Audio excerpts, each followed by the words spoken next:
আসসালামু আলাইকুম শিক্ষার্থী বন্ধুরা, আশা করি আমরা সবাই ভালো আছি। আবারও স্বাগতম আমার এই অনলাইন ক্লাসে। আজকে আমরা সেই বরাবর মতো calculus 1 chapter 12D example 57 integration dx by 3 + 2 cos x এর মান নির্ণয় করব। তো তোমরা যারা আগের পর্বগুলো দেখোনি অবশ্যই দেখে নিতে চেষ্টা করবা, এই ভিডিওর ডেসক্রিপশন বক্সে দেওয়া থাকবে। তো আগে যে পর্বগুলো ছিল সেই পর্বের মতোই এই পর্বটা আমরা একই মতো আলোচনা করব। আগের পর্বগুলো ছিল অন্য একটা সংখ্যা ছিল, প্রশ্ন একই, তো সামান্য একটু চেঞ্জ। তো যদি আগের ভিডিওগুলো দেখে নাও তাহলে তোমাদের এই প্রশ্নটা সমাধান অনেক সহজ হয়ে যাবে। তো যাই হোক, আমরা জানি প্রথমে যে কোনো অঙ্ক হোক সূত্রে যদি নেওয়া যায় সূত্র নিতে হবে, অথবা এটাকে সূত্রে নেওয়ার চেষ্টা করতে হবে। তো দেখো, আগের আমরা ইন্টিগ্রেশন dx 3 + 2 cos x, তো cos x কে আমরা সূত্রে নিতে পারি কিভাবে? দেখো, এটাই cos x অর্থাৎ x কে আমরা যদি থিটা কল্পনা করি, তো cos থিটা সূত্র আছে সিঙ্গেলগুলা। তো এখন যদি একটা সূত্র আছে সেটি হলো যেমন cos বা cos 2 থিটা, এটাকে একটা সূত্র নেওয়া যায়, সেটি হলো কি 1 - tan square theta by 1 + tan square theta. ঠিক আছে? তো cos মানে 2 থিটা যদি হয় তখন এটা হবে। আর যদি এখানে দেখো, যেহেতু এখানে cos x আছে, তাহলে এখানে শুধু 2 আমাদের কি নেই, তাহলে 2 কে নিতে হবে বানায়। তো দেখো, এখানে x ছিল, এখানে 2 বানায় নিলাম। একটা জিনিস খেয়াল করো, এখানে 2 দ্বারা ভাগ দিতে হবে, তার মানে আমাদের হিসাব নিকাশ করে আগের অপশন অর্থাৎ cos x টাই আমাদের বুঝিয়ে দিতে হবে। যেমন এখানে যদি দেখো, এখানে 2 নিলাম সূত্রকে বোঝানোর জন্য, আবার 2 দ্বারা ভাগ করলাম, আবার যদি কাটাকাটি করে আগেরটাই চলে আসবে, তাহলে এখানে cos 2 আর এখানে থিটার পরিবর্তে তাহলে কি হয়ে গেল x/2। তাহলে আমাদের সূত্রটি দাঁড়াবে এরকম, তাহলে এরকমই, অর্থাৎ tan স্কোয়ার থিটা বলতে কোনটা? x/2 অর্থাৎ x/2। একইভাবে 1 + tan স্কোয়ার কী হবে? থিটা বলতে x/2। আশা করি আমরা বুঝতে পারছি। তার মানে এটাকে আমরা সূত্রে নিতে পারি। তো এখানে দেখো ইন্টিগ্রেশন dx, তোমরা একটা সাইড নোট নিতে পারো 3 + 2, তাহলে এটাকে সূত্রে নিতে গেলে cos, এখানে আমরা 2 দ্বারা গুণ করলাম, এক্সটাকে উপরে দিলাম, আবার 2 দ্বারা ভাগ করলাম, তার মানে এখানে আমরা cos 2 থিটা মনে মনে বলবো, এটা cos 2 থিটা।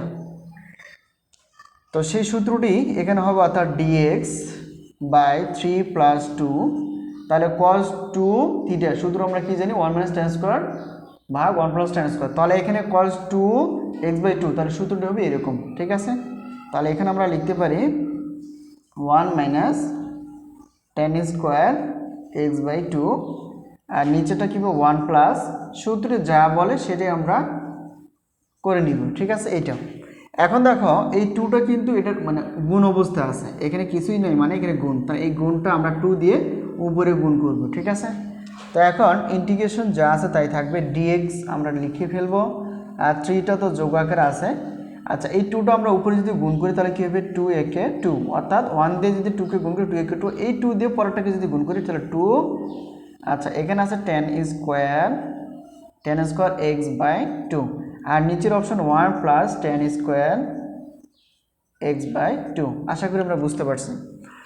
সূত্র নিলাম, নেওয়ার পর এই 2টা যেহেতু গুণাকার আছে, যদি এখানে এরকম 2 না থাকতো তাহলে 3+, তাহলে এখানে দেখো উপরে গুণ হতো না, তাহলে যেহেতু এখানে 2 আছে অর্থাৎ এখানে কিছুই চিহ্ন নয়, মানে এটাকে উপরে গুণ করতে হবে, নিচে গুণ করা যাবে না। তো এখন উপরেটা দেখো, উপরের লব অপশন, এটার হর অপশন, আর এখানে দেখো লব এক পাশে যদি ভগ্নাংশ থাকে অথবা দুই পাশেই থাকে, অর্থাৎ উপরে লব নিচে হর, তাহলে আরেক পাশটা যদি না থাকে তাহলে আমরা মনে মনে ধরে নিব এটা নিচে একটা 1 আছে, অর্থাৎ উপরে লব এটা নিচে হর, উপরে লব এটা নিচে হর, তাহলে 1 আর 1 + tan স্কোয়ার x/2 লসাগু কত হবে? সেটি হলো, তাহলে এটাকে আমরা এভাবে নিতে পারি।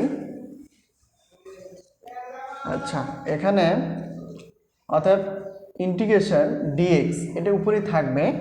এখন আমরা লসাগু করব 1 আর 1, আচ্ছা 1 আর 1 + tan স্কোয়ার লসাগু কী হবে? 1 + tan স্কোয়ার x/2। সহজ কথায় এখানে দেখো এই অপশনটা, তাহলে 1 দিয়ে 1 plus tan square x by two লসাগু হবে 18। এখন হর হর ভাগ করে যা থাকবে সেটা লবকে গুণ, অর্থাৎ 1 দিয়ে যদি 1 plus tan square x by টুকে ভাগ করি তাহলে 1 plus tan square x by two থাকবে। তাহলে এখানে একটা যে 3 আছে, তো 3 অর্থাৎ লব এখন 1 plus tan square x by two bracket close, এই প্লাসটা আমরা এখানে দিয়ে দিলাম। আবার হর হর ভাগ করো, এটা হর অর্থাৎ একই জিনিস দ্বারা ভাগ করলে 1 আসে। তাহলে 1 plus tan square x by টুকে 1 plus tan square x by two ভাগ করলে 1 আসবে। এই 1টা উপরে যদি আমরা গুণ করি তাহলে কী হবে, 1 দিয়ে যে কোনো সংখ্যা ভাগ করা হোক আর গুণ করা হোক ওই সংখ্যাটাই কিন্তু চলে আসে। আশা করি আমরা ক্লিয়ারভাবে বুঝে গেছি। দেখো এটা আমরা কিছুই করলাম না, শুধু লসাগু করলাম। এখন পরের স্টেপ বা পরের লাইনে এখানে দেখো ডিএক্স যা আছে তাই, এই 3টা দেখো গুণ আকারে আছে। আমরা জানি ব্র্যাকেট মানে গুণ আকারে, 3কে 1 দ্বারা গুণ করে 3কে 3 প্লাস এই 3 দিয়ে টেন স্কোয়ার এক্স বাই টুকে গুণ করা হয়, তাহলে 3 tan square x by two. ঠিক আছে, আচ্ছা এই প্লাসটা এটাতে গুণ আকারে না, এখানে যা আছে তাই থাকবে, এখানে আমাদের কোনো কাজ করা যাবে না। আচ্ছা এটা হলো দুইটাই মানে কয়েকটা কাজ আর কি।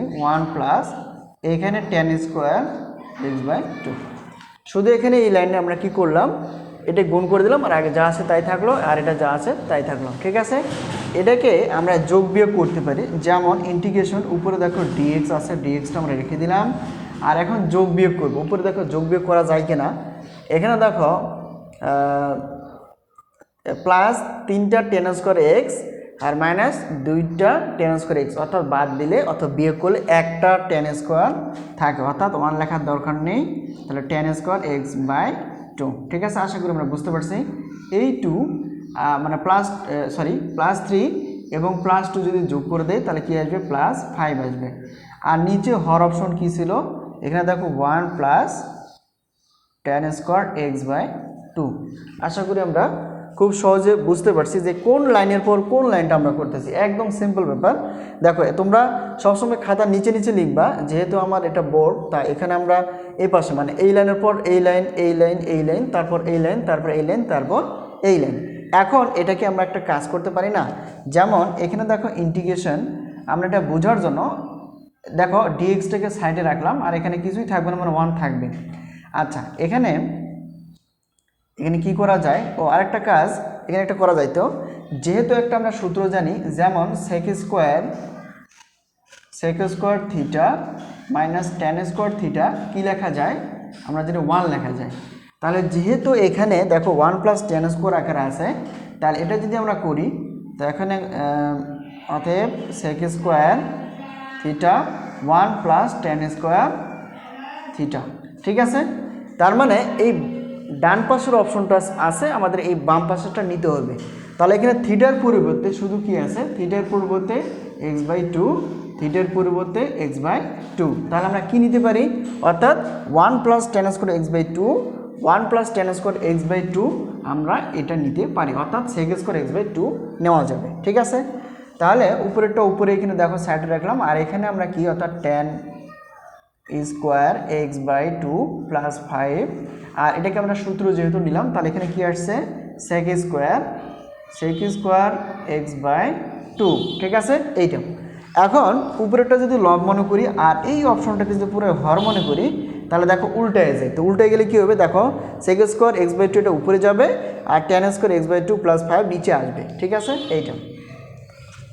আচ্ছা এখন এখানে দেখো ইন্টিগ্রেশন উপরে, তাহলে এখন চলে আসবে কি, sec square x by two সাইডে ডিএক্স, আর এখানে আমরা tan square x by two plus 5 লিখতে পারি। ঠিক আছে, মানে হিসাব করার পর উল্টেও যাবো যে অপশনটা থাকে আর কি। তো এখন এখানে একটা ব্যাপার আছে, তো এখন আমরা যদি অন্তরীকরণ করতে পারি, আমরা জানি সবসময় নিচের অন্তরীকরণ করলে পারে উপরেরটা পাওয়া যায়। এখানে tan square x by two আছে, তো এত কিছু নেওয়ার দরকার নেই, আমরা এখানে নিব মনে করি, অর্থাৎ এখানে টেন এক্স বাই টুকে আমরা জেড ধরলাম। ওকে, যেটা যদি অন্তরীকরণ করি তাহলে কি, অর্থাৎ ডি বাই ডিএক্স অর্থাৎ টেন এক্স, আমরা জানি কি সেক স্কোয়ার এক্স, এক্স বলতে কোনটা, এক্স বাই টু। তো যাকে আমরা এক্স ধরলাম সেটা যদি সরাসরি এক্স না হয়ে থাকে সেটাকে আবার যদি অন্তরীকরণ করা হয় অর্থাৎ এক্স বাই টুকে যদি করা হয় তার অন্তরীকরণ, তাহলে কী হবে হাফ, অর্থাৎ আমরা 2 আসবে। আর এখানে ডি বাই ডি এক্স করলে কী আসবে ডি জেড বা ডি এক্স। আশা করি আমরা বুঝতে পারছি। এখন কথা হলো এখানে আমাদের মান দেখো তো sec square x by two d x লাগবে, তার মানে এটা বাম পাশে রাখতে হবে আর বাকিগুলো ওই পার করে দিতে হবে। তাহলে এখানে আমরা কি নিলাম sec square x by two এখানে নিয়ে নিলাম, যেহেতু ডিএক্সটা এখানে কি আছে ভাগ আকারে, এদিকে আসবে গুণ আকারে। আর এখানে টুটা যেহেতু ভাগ আকারে আছে ওইদিকে হয়ে যাবে কি গুণ আকারে। আর এখানে ডিজেড ডিজেড, ঠিক আছে। তাহলে এখন মানগুলো আমরা বসাইতে পারি খুব সহজে। এখন দেখো ইন্টিগ্রেশন উপরে sec square x by two d x, মানে এটা উপরে দিলে একই জিনিস, তাহলে আমরা কি পেয়ে গেলাম টু ডি জেড। আশা করি আমরা বুঝতে পারছি। এখন পরেরটা দেখো, যেহেতু ট্যান অর্থাৎ ট্যান এক্স বাই টুকে আমরা কী ধরছি জেড দিয়ে দিলাম, তো তার উপর একটা স্কোয়ার আছে না, তো এটা আমরা স্কোয়ারটা দিয়ে দিব।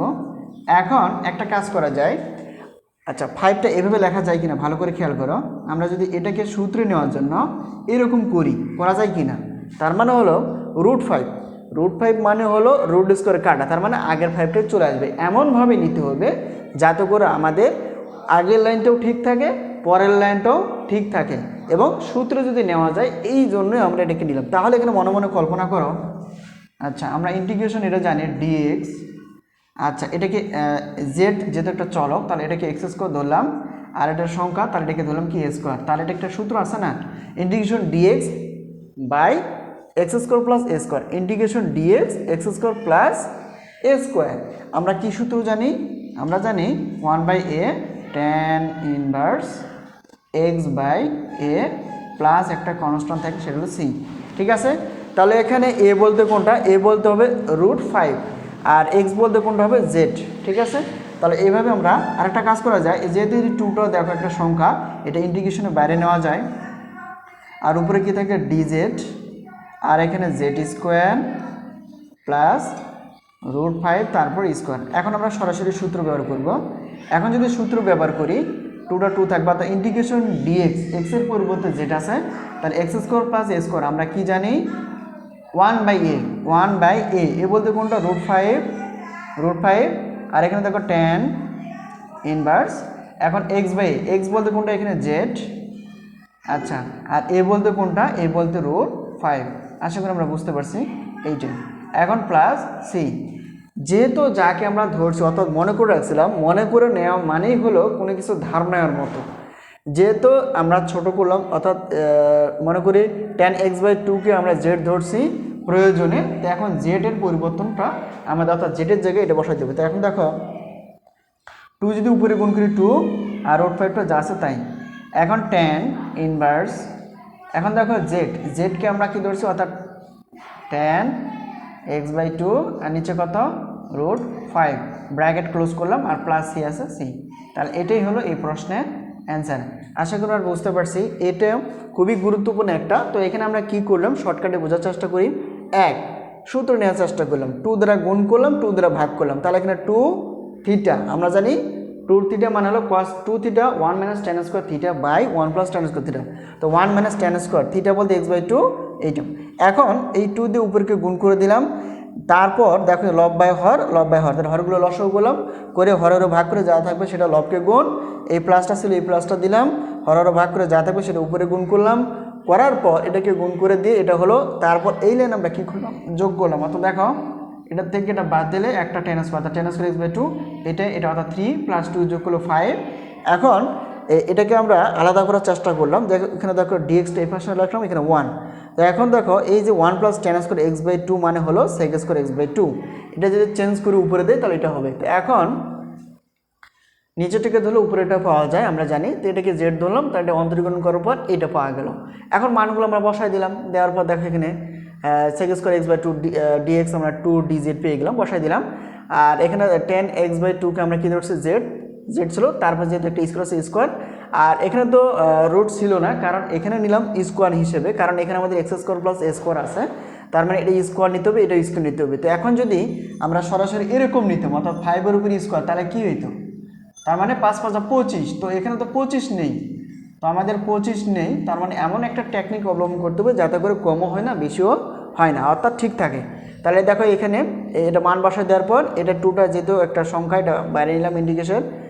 তো এখন দেখো যা আছে, তাহলে এখানে ইন্টিগ্রেশন ডি এক্স মনে পড়বো x square plus a square, আমরা জানি 1/a tan inverse x by a plus C.